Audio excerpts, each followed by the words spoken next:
मी घर तर सोडून आले, ह्याचं मला काही वाटत नाही की मी घर सोडले म्हणून, कारण की माझा जी निर्णय मी घेतलाय ती एकदम योग्य घेतलाय. कारण की त्या माणसाने मला खूप म्हणजे खूप छळले आणि कुठल्या गोष्टीचं म्हणजे मला रिस्पेक्ट म्हणजे ते माणसाने मला दिलीच नाही. रिस्पेक्ट म्हटलं कुठल्या गोष्टीचं मला म्हणजे नीट बोलणं किंवा मी काय विचारते तर मला उत्तर नीट देणं, ही कुठल्या गोष्टीत त्यांनी माझ्यासोबत बरोबर वागलेलं नाही. मला फक्त एकाच गोष्टीचं वाईट वाटतं की मी माझ्या लेकराला त्या माणसापाशी सोडून आले. आज ते नीट सांभाळन का नाही सांभाळन हे तर मला माहीत नाही, पण बघू, सांभाळावं तर लागणारच. आणि तेव्हा कळन की मी किती काय तिथं करत होते, त्या घरामध्ये किती सहन करत होते आणि किती काय नाही. मला प्रत्येक वेळी टॉर्चर म्हणजे मी म्हणते की बाबा ही गोष्ट मला आवडत नाही आहे, ती गोष्ट तुम्ही करू नका, तरीसुद्धा माझं न ऐकता ती गोष्ट मुद्दामून करणारच. बाहेर जाणार, कुठल्या मित्रांनी बोलवलं तर त्या मित्राकडे जाणारच, ती पण जाऊ द्या. मी तेवढं सगळं सहन करत होते. माझं फक्त एकच गोष्टीचं म्हणणं काय होतं की मला माझ्या घरी रक्षाबंधनला तरी पाठव. मला पाठवलं का? नाही पाठवलं. ही गोष्ट मला खूप म्हणजे खूप मनाला लागली. आणि खरं तर जसं मी लग्न करून ह्या घरात आले, त्या लग्न झाल्यापासून मी एकदासुद्धा माझ्या घरी गेले नाही. म्हणजे रक्षाबंधनला म्हणा किंवा सणाला म्हणा, माझं कुठं चुकतंय. मी फक्त एकदा काहीतरी मागितलं होतं, तीसुद्धा त्यांना झालं नाही की बाबा चल तू किती दिवसानंतर मला मागितलंय काहीतरी, चल मी तुला पाठवतो, किंवा पाठवणं नाही होत असन तर मी तुला घेऊन जातो, असं सुद्धा त्यांना बोलणं झालं नाही किंवा काहीच नाही. नेलं तर कुठं नेलं, विनू भैयाच्या घरी नेलं रक्षाबंधनला. दरवर्षी मी त्यांनाच बांधते, तसं काही विषय नाही. पण माणसाने जरा तर माझं थोडंसं तरी मन बघायचं होतं ना. जसं मी त्यांचं मन बघते, जसं त्यांना कुठली गोष्ट करायची असेल तर मी करा म्हणते, पण माझं त्यांनी बघितलं का नाही. ह्या माणसानं प्रत्येक वेळा माझं मन दुखवलेलं आहे, प्रत्येक वेळा. कधी माझ्या मनाचा विचार केला नाही, कधीच काय नाही. म्हणून मी आज हे जे निर्णय घेतला आहे घर सोडायचा, एकदम योग्य घेतला आहे. का तर मी अजून किती सहन करू ना, मी सुद्धा माणूस आहे. सहनशक्ती किती असती. मी जितकं माझ्याने झालं सहन करायचं, मी तितकं सहन केलं त्या घरामध्ये. त्यांना पण तर कळायला पाहिजे की नातं दोघांनी टिकवायचं. एकटीनं मी किती दिवस टिकवणार. त्यांना कळायला पाहिजे की त्यांनी पण टिकवायचं हे नातं. प्रत्येक वेळेला कधी काय विचार न करता घरात पोरीला सोडायचं, हे करायचं. मी आजारी जरी असले तरी मला बघायचं नाही, नुसतं दवाखान्यात जायचं, दवाखान्यातून घरी आणायचं, सोडायचं, झालं विषय.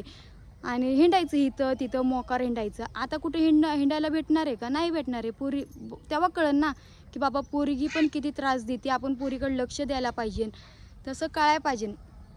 आता तर कळणारच आहे त्यांना सगळ्या गोष्टी. मी तर कधी आता आयुष्यामध्ये आता परत मी या माणसाकडे कधी येणार नाही. का तर मी खूप म्हणजे खूप वैतागले.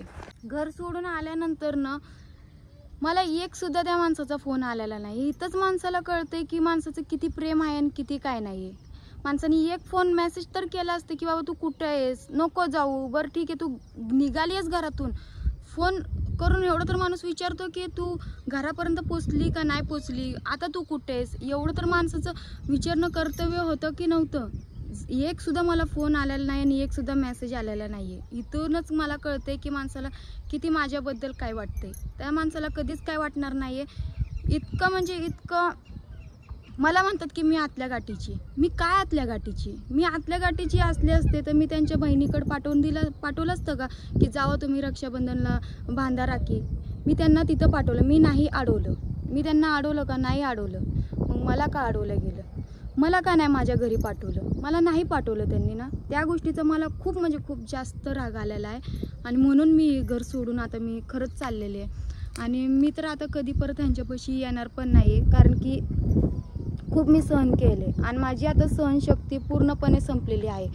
माणूस किती सहन करतो ना, त्यांनी माझ्या मनाचा जरासुद्धा विचार करत नाही आणि केलाच नाही, कधीच केला नाही.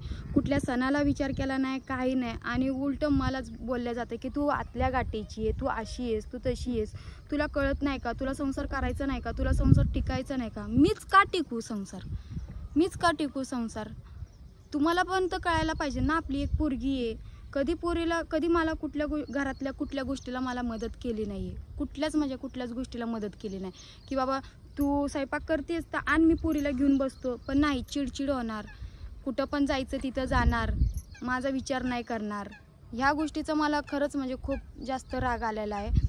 आणि मी इतकं सगळं करूनसुद्धा माणूस कसं ना मलाच म्हणतं की तुला कळत नाही, तू आतल्या गाठीची आहे, तू कधी माझा विचार केला नाही. मी जर इतका विचार करून सुद्धा मला ही सगळं ऐकायला लागत असेल तर मग उपयोग नाही ना अशा माणसासोबत राहणं. आणि मीच काय, दुसरी कुठली जरी पोरगी यांच्यापाशी आली ना तर कोण नांदणार नाही ह्याची तर मला खात्री आहे. आणि आता त्यांना कुठल्या पोरीसोबत लग्न करायचं ती करू दे, काय करायचं ती करू दे. मी तर आता मी त्यांचा विषयच घेणार नाही. वाईट फक्त मला खरंच खूप जास्त ह्या गोष्टीचं वाटतं की माझ्या लेकराचं, कारण की मला माहिती आहे ना बिगर आईचं लेकरू कसं वाढतं हे मला सगळ्या गोष्टी मी त्यातून आलेली आहे बाहेर. त्यामुळं मला फक्त माझ्या लेकराची जरा ओढ पण आहे आणि वाईट पण वाटते की माझ्या लेकरापासून लांब केलं ना शेवटी. दुसरं काय त्या गोष्टीचं मला खूप म्हणजे मला शब्दही नाही आता मला बोलायला की माझ्या आणि मी जर आरूला घेऊन जरी यायचा प्रयत्न केला असता ना तर मला येऊ दिलं नसतं. ही मला चांगलं खात्री होती या गोष्टीची. मुद्दामून मला आरूसाठी मला तिथं अडवलं गेलं असतं, तमाशा केला असता आणि मला त्या गोष्टी नको होत्या. बघू आता काय होतं. आरूची तर आठवण खूप येते. कसं ठेवलं असन आरूला, काय चारलं असन का नसन काय माहिती. पण त्यांची खोड मोडायची तर होतीच मला. आणि आता मी त्यांच्यापाशी खरंच नाही जाणार आहे, कारण की खूप त्यांनी अति केलं. अति तर माणसांनी किती करायला पाहिजे ना. त्यांनी इतकं अति केले की खूप अति केले. आणि मी तर आता तिथं त्यांच्यापाशी आता खरंच जाणार नाही आहे. ह्या माणसाने माझ्या लेकराचा सुद्धा विचार केला नाही. हा सुद्धा विचार केला नाही की बिगर आईचं लेकरू कसं राहील. मी काय म्हटलं, मी जाते म्हटलं तर जाऊ पण दिलं. माहिती आहे मला की एकदा दोनदा त्यांनी थांबवण्याचा प्रयत्न केला, पण ती मला वाटलं नाही की मनापासून मला त्यांनी थांबवलं. आणि मला इतकं प्रचंड त्यांच्यावर राग आलेला आहे ना की लय राग आलेला आहे, कारण की ह्या माणसांनी नुसतं छेळले मला खूप, म्हणजे खूप अतिशय खूप जास्त छेळले मला. कुठल्या गोष्टीत त्यांनी मला सपोर्ट केला नाही, कुठल्या गोष्टीत काही केलं नाही. नुसतं ही करायचं म्हटलं की तू हीच कर, ती करायचं म्हटलं की तू हीच कर. आणि स्वतःला जर मी म्हणत असते की तुम्ही इथं जाऊ नका, तुम्ही इकडे ही करू नका, त्या गोष्टी ऐकल्या का? नाही ऐकल्या.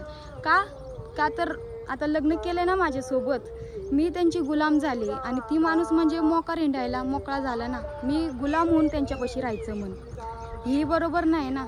कसं ही काम कर, ती काम कर, काम तर मी करतेच, पण कधी माझ्या मनाचा विचार केला का? मला घरी जाऊ दिलं नाही. खूप मला येत नाही का घरच्यांची आठवण? येणारच ना मला घरच्यांची आठवण. कमी बिगर आईवडिलाची आहे मान्य आहे मला, म्हणजे याचा अर्थ ही नाही की मला आजी आजोबा नाही आहे, माझी मावशी नाही आहे, सगळे दुसरे तर नातेवाईक आहेत ना. मला वाटत नाही का मी कधी त्यांना जाऊन भेटावा, कधी मी त्यांना जाऊन त्यांच्यासोबत थोडंसं बोलावा, कधी मी कुठल्या तरी सणाला त्यांच्यापाशी जावं, पण नाही, कुठल्या सणाला जाऊ दिलं नाही. स्वतः म्हणजे स्वतःच्या घरच्यांकडे जाणार, स्वतःच्या मावशीकडे जाणार, स्वतःच्या बहिणीच्या घरी जाऊन बसणार, सगळ्या गोष्टी स्वतः करणार. आणि माझं म्हटलं तर अजिबात नाही. तुझं मन कुठे, तुझं हृदय कुठे? तुला काहीच नाही आहे ना. तू फक्त मेलेल्या माणसासारखं तू राहा माझ्यापाशी बस. तुझी इच्छा नाही, तुझं काहीच नाही, तुझं अस्तित्वच नाही. ते अस्तित्व मला आता ही शब्द बोलता येत नाही, पण वाटतं ना माणसाला की जावं आपल्या घरी, आपल्या भावाला राखी बांधावं. मान्य आहे मला की मला सक्का भाऊ नाही आहे, पण माझ्या मावशीचा तर भाऊ आहे ना. आणि माझ्या मावशीच्या भावाला मी लहानपणापासून राखी बांधते. आज त्याला इतके लग्न झाल्यापासून इतके वर्ष झालेत की मी त्याला राखी काय मी त्याच्या बोलले सुद्धा नाही, फोनवर सुद्धा बोलले नाही, काय नाही, कुठल्या रक्षाबंधनला गेले नाही, काय नाही. माझ्या मनाचा हे विचार करतात का? नाही करत. का तर एकदम आसानीनं जर जी गोष्ट आपल्याला भेटते ना, आपण त्या गोष्टीचा आपण कधी विचार करत नाही. पण ती गोष्ट जेव्हा आपल्यापासून लांब जाते आणि खूप मेहनतीनं जर का कुठली गोष्ट आपल्याला मिळवायची असते ना, तेव्हा मग कदर असते, किंमत असते. ह्या माणसाला माझी थोडीशी सुद्धा किंमत नाही आणि थोडी सुद्धा कदर नाही आहे.